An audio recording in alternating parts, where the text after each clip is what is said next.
Accounting no problem में आपका स्वागत है। मैं हूं आरती। टेली प्राइम की इस वीडियो सीरीज के आज के अध्याय में हम आपको बताएंगे कि किसी भी ट्रांजैक्शन को देखकर कैसे पहचाने कि उसे टेली प्राइम में किस वाउचर में रिकॉर्ड करना है। इसके पहले के 2 वीडियोस में हमने आपको सोर्स डॉक्यूमेंट्स और टेली में अकाउंटिंग वाउचर्स क्या हैं और उनके उपयोग के बारे में बताया था। आज हम उसी आधार पर आगे प्रैक्टिस करने जा रहे हैं। हमने आपको मैनुअल अकाउंटिंग की प्रोसेस के बीच जर्नल के बारे में बताया था और वहां कुछ ट्रांजैक्शंस भी बताए थे। उनमें से कुछ ट्रांजैक्शंस और दूसरे कुछ और ट्रांजैक्शंस हम आपको यहाँ बता रहे हैं और इन्हें देखकर आपको ये निर्णय करना है कि किस ट्रांजैक्शन को किस वाउचर में रिकॉर्ड करेंगे। हम आपको एक एक ट्रांजैक्शन दिखाकर सोचने के लिए 10 सेकंड का समय देंगे। यदि आप सही निर्णय कर पाते हैं तो बहुत अच्छी बात है, नहीं तो हम तो आपको बताएंगे ही कि कौन सा ट्रांजैक्शन किस वाउचर में रिकॉर्ड होगा। तो चलिए एक एक करके ट्रांजैक्शन देखते हैं। पहला ट्रांजैक्शन है 1 अप्रैल को हम व्यापार प्रारंभ करने के लिए 1 लाख रुपए नकद पूंजी यानी कैपिटल लाए। अब आप सोचिए कि ये ट्रांजैक्शन किस वाउचर में रिकॉर्ड होगा।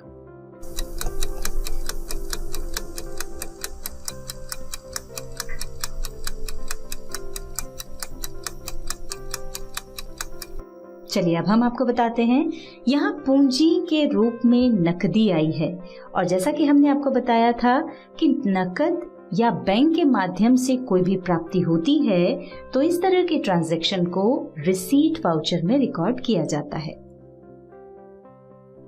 दूसरा ट्रांजैक्शन 5 अप्रैल को हमने 20,000 रुपए स्टेट बैंक ऑफ इंडिया में नकद जमा करके खाता खोला।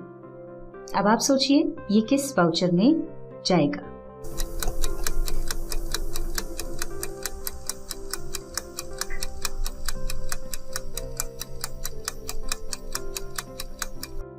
अब हम आपको बताते हैं। इस ट्रांजैक्शन में नकद रुपए बैंक में जमा किए गए हैं और जैसा कि हमने आपको बताया था कैश अकाउंट से बैंक अकाउंट में या बैंक अकाउंट से कैश अकाउंट में रुपया आता या जाता है तो इस तरह की ट्रांजैक्शन को कॉन्ट्रा वाउचर में रिकॉर्ड किया जाता है। अगला ट्रांजैक्शन है 6 अप्रैल को राम शर्मा को नकद 2,000 रुपए उधार दिए।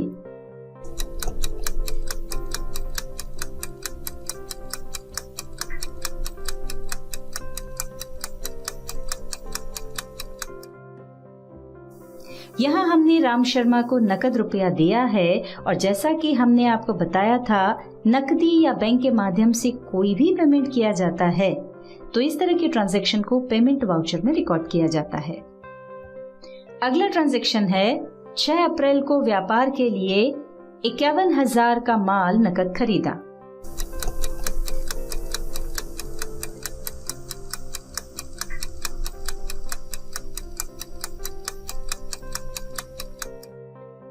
इस ट्रांजैक्शन को देखने से ही स्पष्ट है कि खरीदी की गई है, इसलिए इस ट्रांजैक्शन को परचेज वाउचर में रिकॉर्ड किया जाएगा।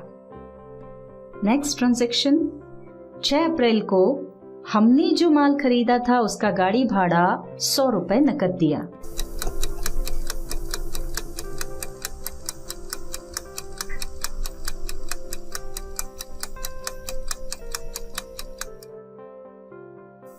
देखिए यहाँ नकद भुगतान किया गया है यानी इस ट्रांजैक्शन को पेमेंट वाउचर में रिकॉर्ड किया जाएगा। अगला ट्रांजैक्शन है हमने जो माल खरीदा था उसे 7 अप्रैल को 75,000 रुपए में नकद बेच दिया।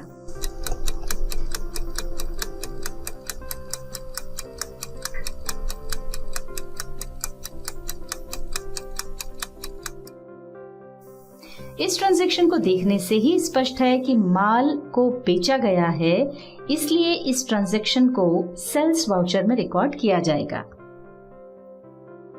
10 अप्रैल को हमने स्टेट बैंक ऑफ इंडिया का 23,000 रुपए का चेक देकर मोटरसाइकिल खरीदी।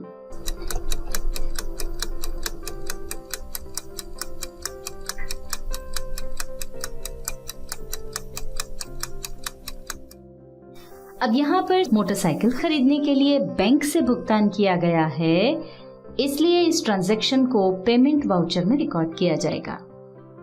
अगला ट्रांजैक्शन है 1 मई को हमने मोहन को अप्रैल माह की तनख्वाह 5,000 रुपए स्टेट बैंक ऑफ इंडिया के चेक से दी।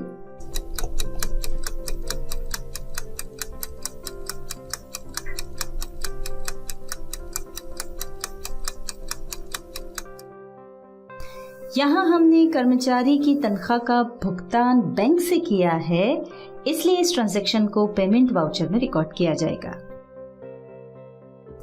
1 मई को हमने जो माल किसी व्यक्ति को अशोक ट्रेडर्स से दिलवाया था, अशोक ट्रेडर्स से हमें उसका कमीशन 5,000 रुपए चेक द्वारा प्राप्त हुआ, जो हमने स्टेट बैंक ऑफ इंडिया के खाते में डिपॉजिट किया।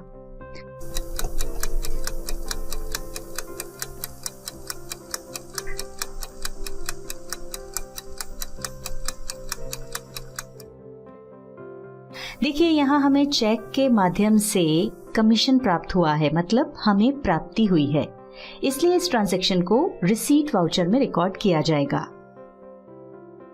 1 मई को हमने सुपरमार्केट से 10,000 रुपए का माल उधार खरीदा।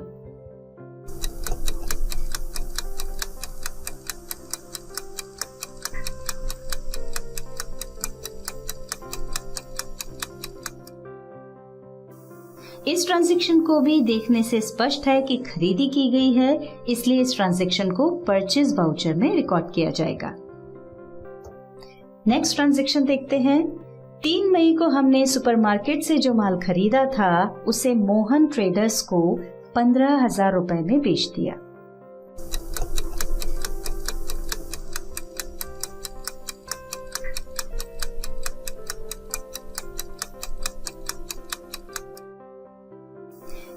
यहाँ पर इस ट्रांजैक्शन को देखने से ही स्पष्ट है कि माल को बेचा गया है, इसलिए इस ट्रांजैक्शन को सेल्स वाउचर में रिकॉर्ड किया जाएगा। अगला ट्रांजैक्शन, हमने 15,000 रुपए का जो माल मोहन ट्रेडर्स को बेचा था, वो खराब होने से मोहन ट्रेडर्स ने हमें 5 मई को वो माल वापस कर दिया।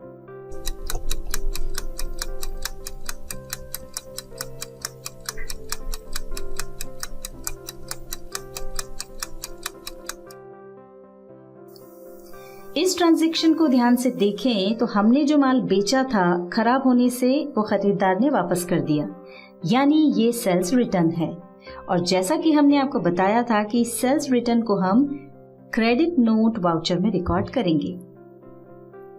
अगला ट्रांजैक्शन देख लेते हैं। 8 मई को आशा एंटरप्राइजेस से हमने 25,000 रुपए का फर्नीचर उधार खरीदा।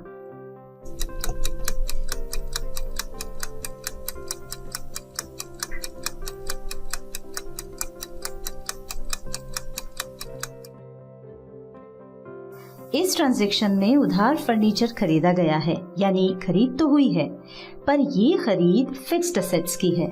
और जैसा कि हमने आपको परचेज वाउचर में समझाया था कि इस तरह की खरीद को हम परचेज वाउचर में रिकॉर्ड नहीं कर सकते, तो फिर इस ट्रांजैक्शन को कहाँ रिकॉर्ड करेंगे?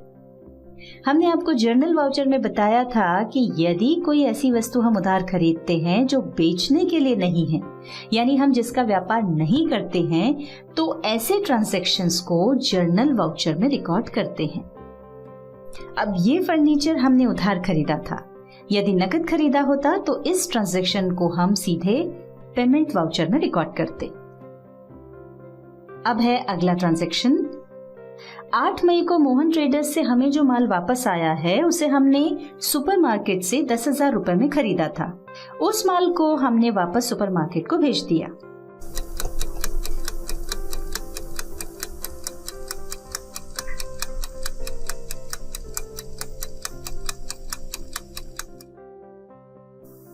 यहाँ हमने जो माल सुपरमार्केट से खरीदा था, वो उससे ही वापस कर दिया है, यानी खरीदा हुआ माल वापस कर दिया है। तो ये हुआ परचेज रिटर्न। और जैसा कि हमने आपको बताया ही था कि परचेज रिटर्न को हम डेबिट नोट वाउचर में रिकॉर्ड करते हैं।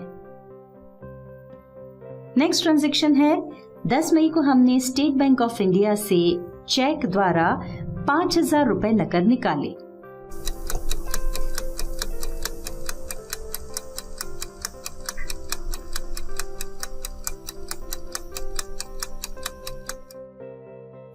इस ट्रांजैक्शन में बैंक से नकद रुपया निकाला गया है और जैसा कि हम आपको बता चुके हैं, कैश अकाउंट से बैंक अकाउंट में या बैंक अकाउंट से कैश अकाउंट में रुपया आता या जाता है, तो इस तरह का ट्रांजैक्शन कॉन्ट्रा वाउचर में रिकॉर्ड किया जाता है। आखिरी ट्रांजैक्शन देखते हैं। हमें अशोक ट्रेडर्स से जो कमीशन का 5,000 रुपए का चेक प्राप्त हुआ था, वो 12 मई को बैंक से डिसऑनर होकर, यानी चेक बाउंस होकर वापस आ गया।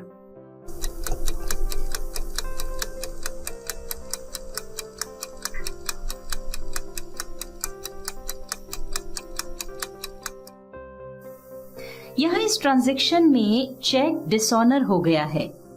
अब आप सोचें कि इस ट्रांजैक्शन को हम कौन से अकाउंटिंग वाउचर में रिकॉर्ड कर सकते हैं। ना तो ये पेमेंट है, ना रिसीट है, ना खरीद है और ना ही विक्रय। तो यहाँ ध्यान दें, हमने आपको बताया था कि ऐसे ट्रांजैक्शन जो किसी वाउचर में रिकॉर्ड नहीं हो पाते हैं, उन्हें जर्नल वाउचर में रिकॉर्ड किया जाता है। तो ये ट्रांजैक्शन रिकॉर्ड होगा जर्नल वाउचर में। इस वीडियो में हमने ट्रांजैक्शन कैसे पहचानते हैं ये सीखा। अगली वीडियो में हम आपको कंपनी फीचर्स, जिसकी शॉर्टकट की F11 है, और कॉन्फ़िगरेशन, जिसकी शॉर्टकट की F12 है, इनके बारे में बताएंगे। इन दोनों के बारे में समझना बहुत ज़रूरी है, क्योंकि टैली में काम करते समय हमें बार बार इनकी मदद लेना होती है। और इसके बाद हम टैली प्राइम में ट्रांजैक्शन रिकॉर्ड करना शुरू करेंगे।